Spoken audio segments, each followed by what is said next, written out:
Welcome to Into the Multiverse, a DC Comics podcast. I'm your host, Taladia Plays. I'm joined by Jared from Comics League. What's up? And this is episode 3. And this week, what are we talking about? DC gaming. Yes, and WB games are in crisis. So we're going to kick things off. And we're going to kick things off with the Wonder Woman game. My God, Jared. It's you could say it's a very unwonderful situation. Yeah, yeah, you could say that.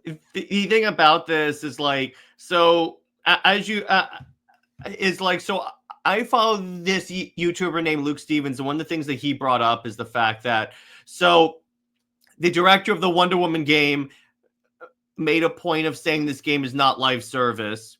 And then this is like in the wake of like 𝐂𝐍𝐍𝐄𝐓 saying they're gonna go heavy on live service games, and then reportedly last November is when the game was rebooted, and then it was like a whole new direction, pun intended, 𝐂𝐓, complete with like a new game director and stuff, and new direction again on the game. But it's like I'm a little concerned that they could be turning this game into a live service game. Yeah, because originally it was going to have the Nemesis system in it, and it was going to have so much things. 𝐿𝐴𝐶 was going to be in the game and all of that. And now it's been what the Nemesis system is going to be is that you could turn enemies into allies, which that's like what Diana does. So there you go. You could have worked with that. But the other thing is like, the wording of Schreier's article kind of makes me think that they strip the Nemesis system out completely and just go back to like a straight up action adventure game, which I'm like, okay, but half the selling point of the game was you were using the Nemesis system. Yeah, and they patented it. Patented it, right? Meaning that it's locked to Warner Brothers. So now the way I see it is that if they're trend tracing again, it's going to be a disaster from the get-go. And they even said in Jason Schreier's article, by the way, which I'll leave an image on screen of what Jason Schreier said. You guys can see what he said about WB in crisis, and I'll also try and get some images for you guys to see what he said in the article, and I'll leave a link in the description to the Bloomberg article in regards to WB games and their crisis. But in regard to the Wonder Woman game, yeah, this is not looking good at all, because they straight up said this could not even make it out to marketing. Exactly. This is a big disaster, right? Why is it taking Warner Brothers nearly 9 years?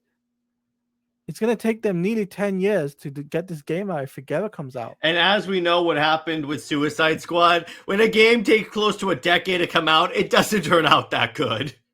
Exactly. Like, I mean, yes, they had Gotham Knights, but that only had mediocre reviews. And that too took over a decade before that came out. Well, it's not only that, because you had so many like, are we doing a Court of Owls thing? Are we not doing a Court of Owls? It was like back and forth on that, even with Suicide Squad, because that was supposed to come out after Arkham Origins. There was supposed to be a Suicide Squad game there, I believe.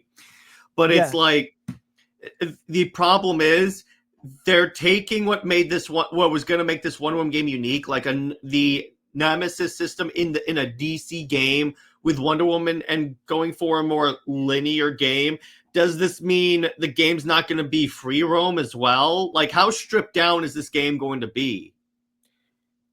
We don't know. You see, that's something I think we'll get in the coming months. We'll get something in regards to the Wonder Woman game, because I think, honestly, I'm just baffled by this. Really am. Yeah, really. It's like, see, here's the thing. It's like, I've always said this on my show. The problem with DC is or like WB, they make all this stuff about how Wonder Woman is like this big character for them. It's she's the most iconic female superhero, but you don't like prioritize her, or you don't do stuff with her. Like, if Wonder Woman were really a priority, they would do whatever they needed to get this game working. Because remember, as far as we know, that trailer that they released was the only thing they actually got working on the game. And I'm like, Are you kidding me? That's all you got was like a short little trailer to tell you, hey, we're making a Wonder Woman game. You didn't get anything else done. But the problem is one of the higher ups.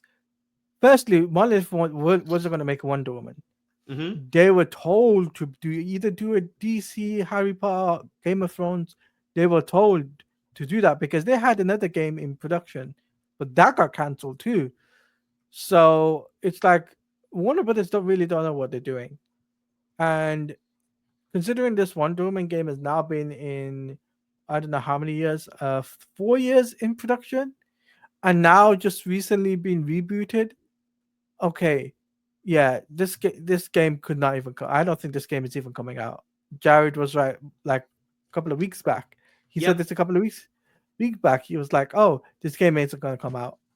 Yeah, I'm starting to believe this, that I would be very surprised if the game actually gets released at this point. That's it. Yeah, That's what I'm gonna say. There is it's getting to the point where there's no scenario where this game gets released, which is sad because because as someone that's like really plugged in with the Wonder Woman fan base, the fan base was eagerly anticipating this game, and it's to the point where now now the Wonder Woman fan base is like, can we at least get a Lego game? Is that something, a Lego Wonder Woman game? Can we get that?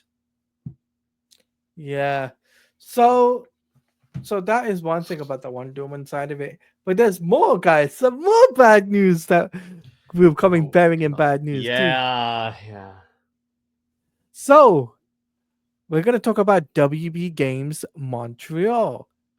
Mm-hmm. And it looks like they were gonna make a Flash game. But unfortunately, because the movie underperformed, the game was canceled.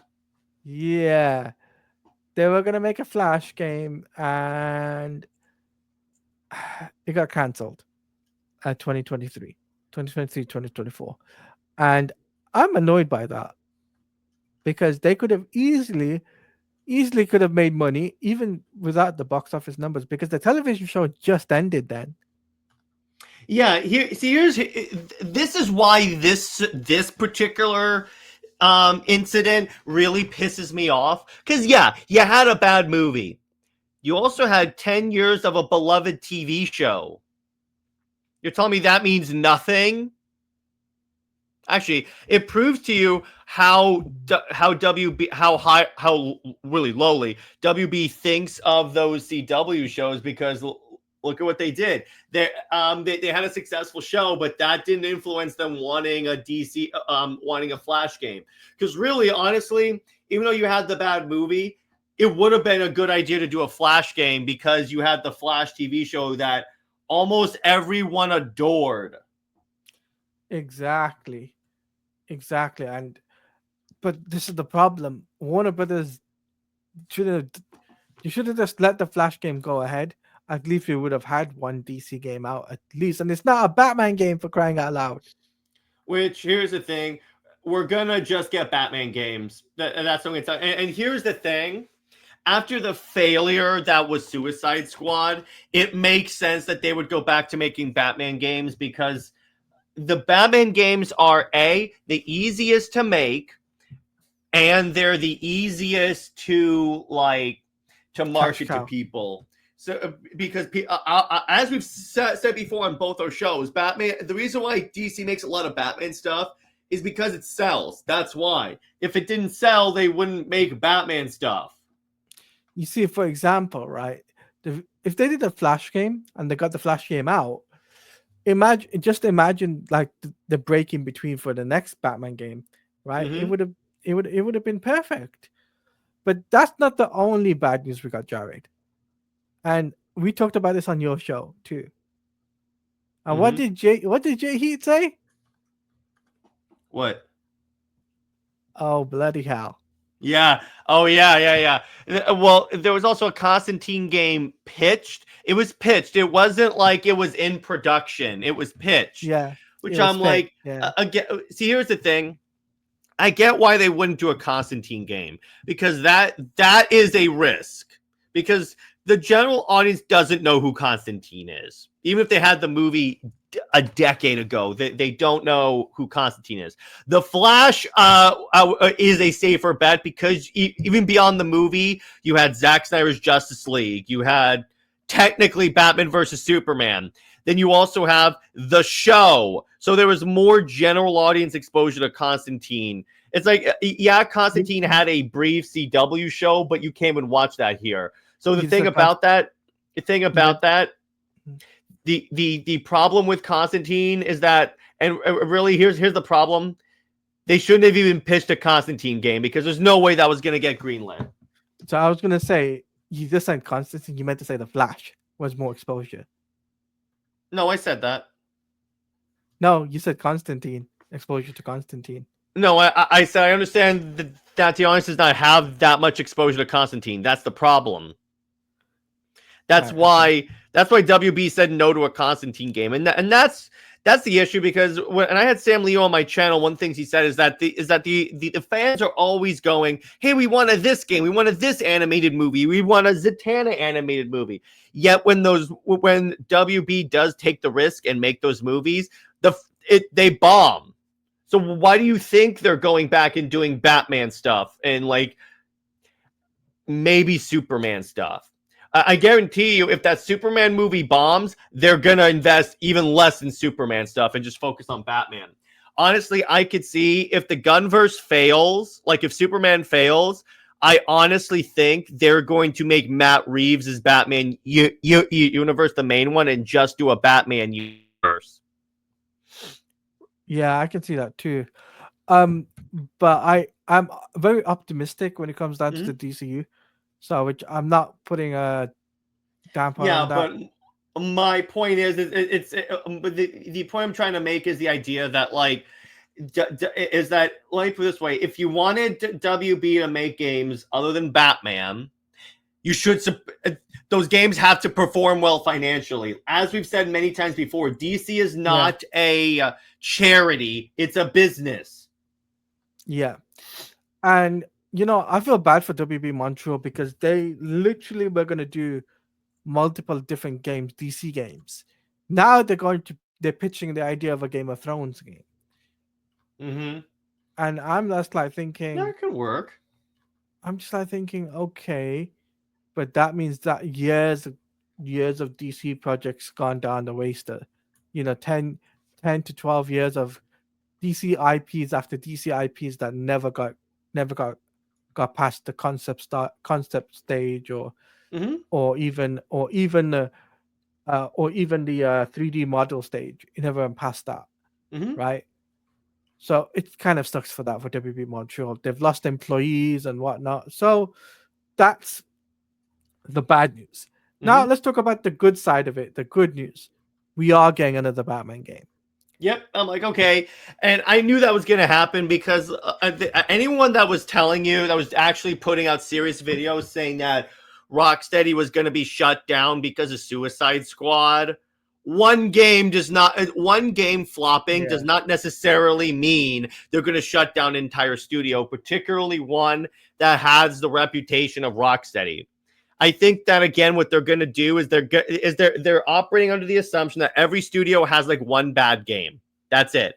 It's smart that they're going back to Batman. The problem is, are they going to make it a Batman live service game, a Bat service game? That's the question. Yeah, that is a question, but at the same time, we don't know what direction they're going in. Are they going to go for an Arkham Beyond game? Are they going to go for an Arkham Shadow sequel, which is a console-based game? Are they going to do a fully reboot? Are they going to do a remake? We don't know which direction they're going in. Right? Honestly, if they did the Arkham Beyond thing, that would be smart because they don't have to worry about Kevin Conroy. Yeah. If they did a remake, they could always use Roger Craig Smith. That is true. That could work as well. Because, yes, I know a lot of people are going to say, well, Tiladia, you don't know what you're thinking, but you don't know what you're saying. Yes, Arkham Asylum is over a decade old, but considering the fact of between Shadow to Asylum, that's a quite big of a jump. Roger Craig Smith would be up to the task for that, right? Mm-hmm. And it would definitely work for a remake. Mm-hmm. And we're due for an Asylum remake anyway. We Yeah. haven't had an Asylum remake in in a long time. The last time we got like a remaster for Asylum and City was in 2016. Now we're in 2025, so it's nearly been a decade since we got it's nearly been 10 years since we got anything like of that Ascent.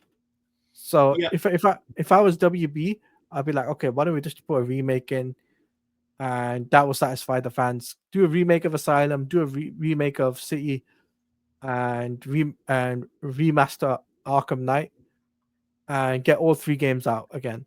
Yep. There you go. You got yourself moneymaker there. That's your Plus, cash grab. when you go to like Arkham Knight, you can also address some stuff when you do the remake. Like you compare down the Batmobile to the Bat Tank playthrough, because that was like Yeah. the main criticism people had with that game. Even though I loved it, but I get why people had issues with like the heavy. So you could like pare that down and then pair up Batman, and you could kind of address that. Plus, here's the good part about doing a reboot. Imagine all the new costumes you could put in that reboot. New 52 New and 50. Well, they had the new 52 in City and Night. I'm talking about like the tactical Zack Snyder's Justice League suit. You could do the Flash Batman suits. Unfortunately, you could do all the Michael Keaton suits. You know, when he oh opens yeah. that shelf and you see like the desert suit, the underwater suit. There's any number Yeah. of things that they could do for that. Yeah, they could do that. But this is I would by the way, love, by the way, if they redid Arkham Asylum and you know the Killer Croc boss fight thing. How about if they made it where that's a scuba scene? Like instead of being on top of those little platforms, you're actually underwater trying to. So you're doing a stealth like Predator section underwater while Killer Croc is hunting you. That'd be cool. That would be cool. That's when you do a remake and make it so it's still doing the same thing, but it's like adding new gameplay to it. Yeah, so I mean Arkham Asylum easily deserves a remake right now. Yeah, honestly. I 100. Even though they did the like Return to Arkham series, which all they did is like update the graphics. But if you did like some more stuff and like tightened up the gameplay and stuff, you would have solid Batman games. Exactly. And even though they said in the article that it's not going to be anytime soon, it's going to be we're years away from that to being released. Like it could be, we could get an announcement anytime soon if this was the case. Anytime soon we could have an announcement. Goodwill, particularly with Rocksteady. Have Rocksteady announce it, because then you could get some real goodwill flowing, because Rocksteady is in desperate need of goodwill from the fans. And I think, this is the point where I'm going to put this out there. I think because Rocksteady are pivoting back to Batman, they need to make the announcement. Yeah. Of the next Batman game or whatever it is. Just announce it and get the fans on side. Mm-hmm. If you don't do that, people are just gonna second guess everything. They're gonna say, "Oh, is it an Arkham Beyond game? Is it gonna be a Arkham reboot? Is it gonna be a new Batman universe?" They don't know what it is, you see. So they just got to confirm with the fans and get the fans on side. Once you do that, then you can work on the game, right? Yeah. That's what they just need to do, because we know that they're working on this. I'm glad that they pivoted back to Batman and doing storytelling games.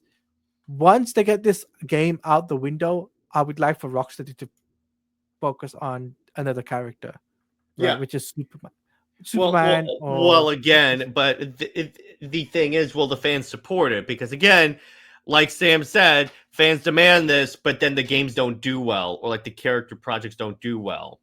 True. What I mean is at least get like, what I should say is they should have a couple of wins under their belt, then do like a Superman or a Justice League game, right? Yeah, I would say so. You could probably do that.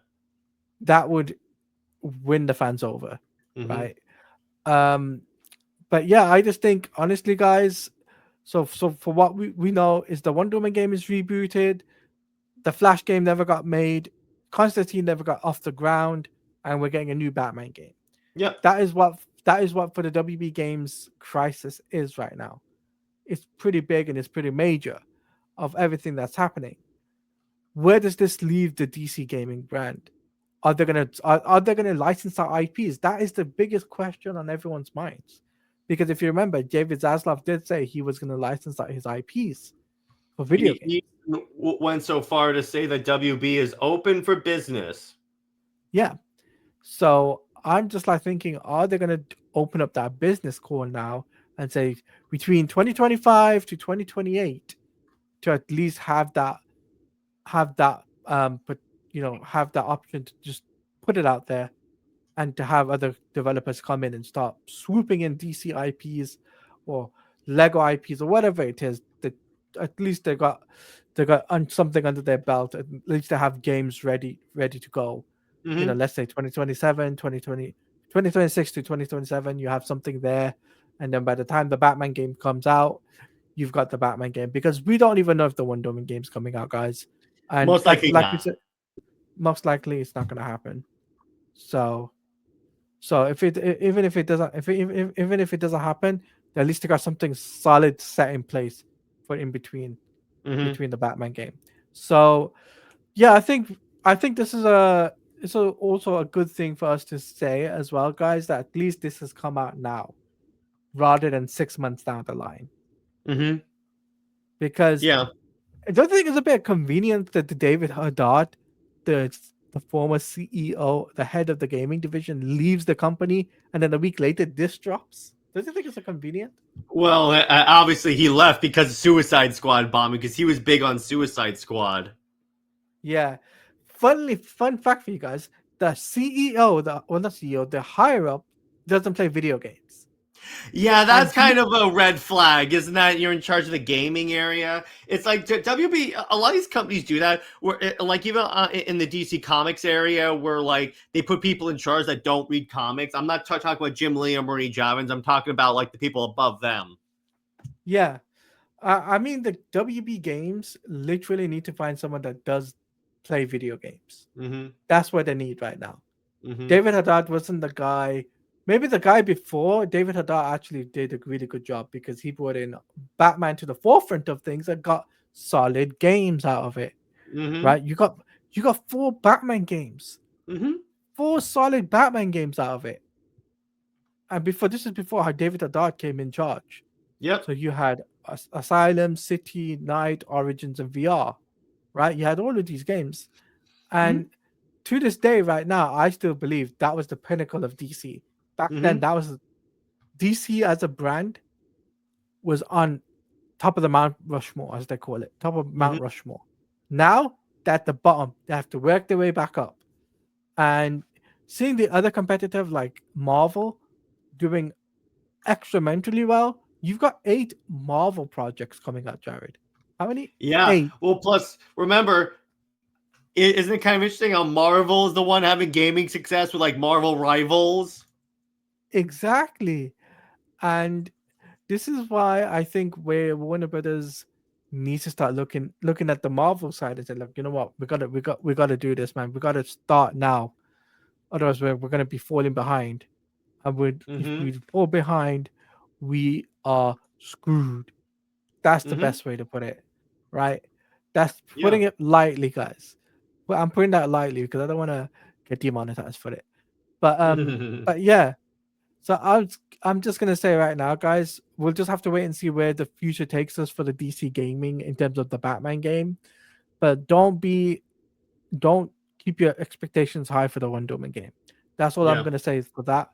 Don't put your expectations high for that, because if you put your expectations high for that, then you're doomed to basically say, oh well, Tolaji told us to be hyped for that. No, I didn't. I'm just saying that right now, and I know a lot of people are gonna ask me, guys. I don't even know what the situation with WB Games is with when it comes down to DC putting stuff on Fortnite. I don't even know. There's a rumor going around that Superman's gonna be on Fortnite, right? I don't even know if that's gonna be the case now. So there's a lot of question marks on WB Games. Well, I'm glad I bought the Wonder Woman skin while it was available. Yeah, and I got the Batman skin while I still could. So I got the Batman skin.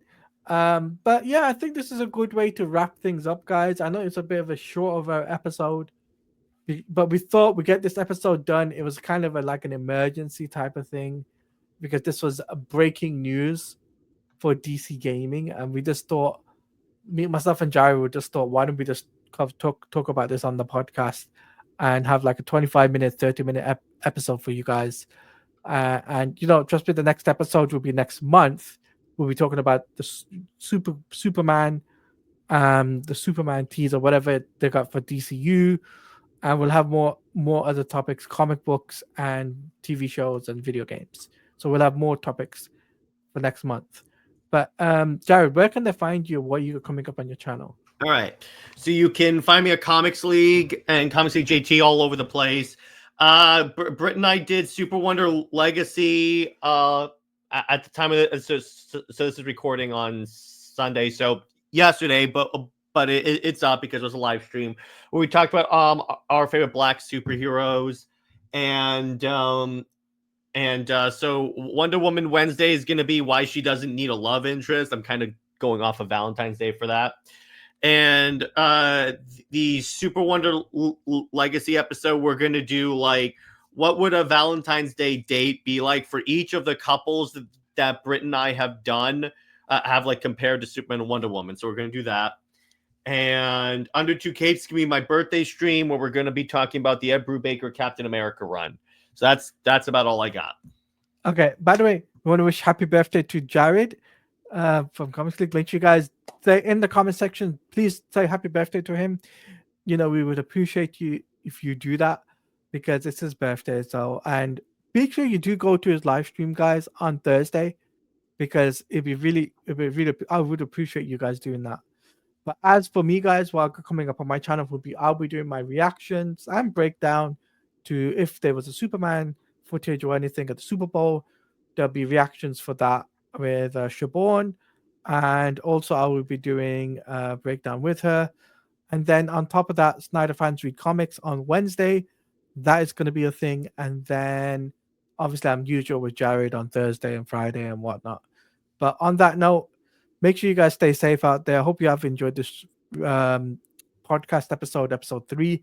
Make sure you leave a like, comment, favorite, and subscribe. That notification bell, because when a video or a live stream that I do, you will be notified. And if you want to follow me on social media, it's at @TaladiaPlays_ on Twitch at TaladiaPlays. And yeah, so that's where you guys can find me on social media. There's a link tree in the description that will take you to all those places. So until then, stay safe out there. Have a wonderful day, wonderful morning, wonderful evening, wherever you're in the world. And we'll see you next time. Peace out, everyone.